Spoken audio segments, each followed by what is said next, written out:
Hello, good morning, Mr. John. I will read the scripture of God from John chapter 7.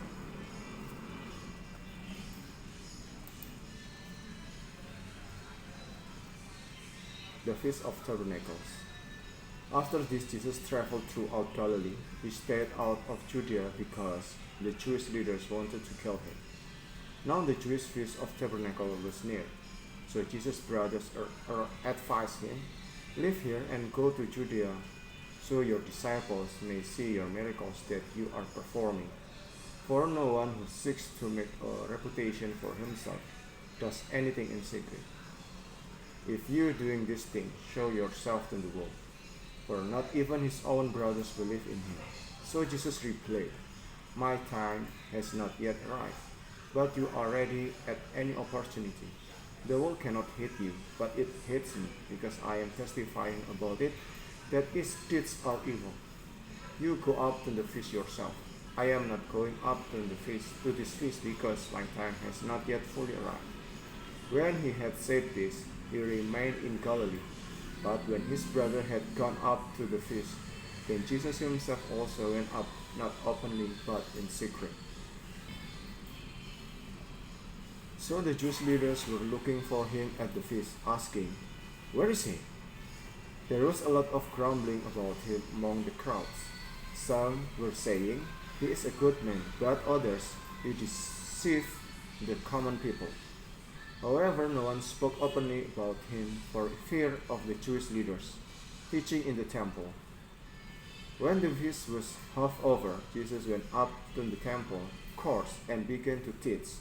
Then the Jewish leaders were astonished and said, "How does this man know so much when he has never had formal instruction?" So Jesus replied, "My teaching is not from me, but from the one who sent me. If anyone wants to do God's will, he will know about my teaching, whether it is from God or whether I speak from my own authority. The person who speaks on his own authority desires to receive honor for himself. The one who desires the honor of the one who sent him is a man of integrity, and there is no unrighteousness in him.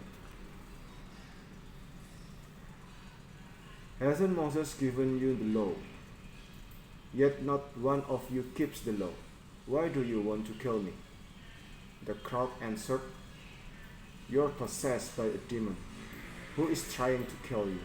Jesus replied, "I performed one miracle, you are all amazed. However, because Moses gave you the practice of circumcision, not that it came from Moses, but from the forefathers. You circumcise a male child on a Sabbath, but if a male child is circumcised on Sabbath, so that the law of Moses is not broken, why are you angry with me? Because I made a man completely well on Sabbath.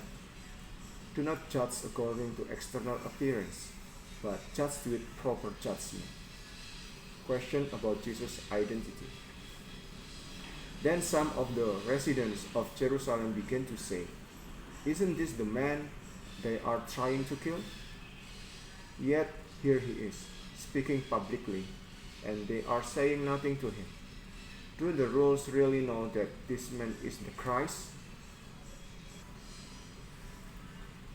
But we know where this man comes from. Whenever the Christ comes, no one will know where he comes from." Then Jesus, while teaching in the temple court, cried out, "You both know me and know where I come from. And I have not come on my own initiative, but the one who sent me is true.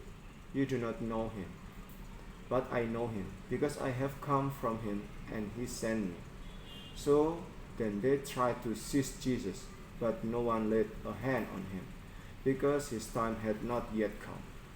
Yet many of the crowd believed in him and said, "Whenever the Christ comes, he won't perform miraculous signs than this man did, will he?"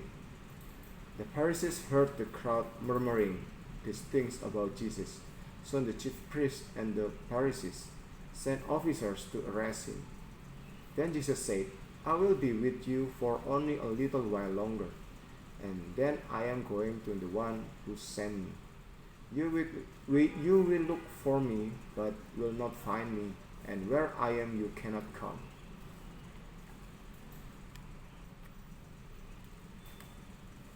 Then Jewish leaders said to one another, where is he going to go that we cannot find him? He is not going to go to the Jewish people dispersed among the Greeks and teach the Greeks, is he? What did he mean by saying, you will look for me but will not find me, and where I am you cannot come? Teaching about the Spirit. On the last day of the feast, the greatest day, Jesus stood up and shouted out, if anyone is thirsty, let him come to me, and let the one who believes in me drink. Just as the scripture says, from within him will flow river of living water.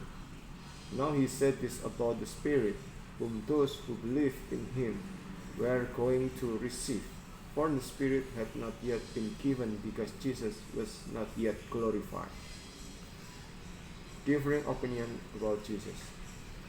When they heard this word, some of the crowd began to say, this really is the prophet. Others said, this is the Christ, but still others said, no, for the Christ doesn't come from Galilee, does he? Don't the scriptures say that the Christ is a descendant of David and comes from Bethlehem, the village where David lived? So there was a division in the crowd because of Jesus. Some of them were wanting to seize him, but no one laid a hand on him. Lack of belief. Then the officers returned to the chief priests and Pharisees, who said to them, why didn't you bring him back with you? The officers replied, no one ever spoke like this man. Then the Pharisees answered, you haven't been deceived too, have you? No one of the rulers of the Pharisees have believed in him, have they? But these rebels who do not know the law are accused.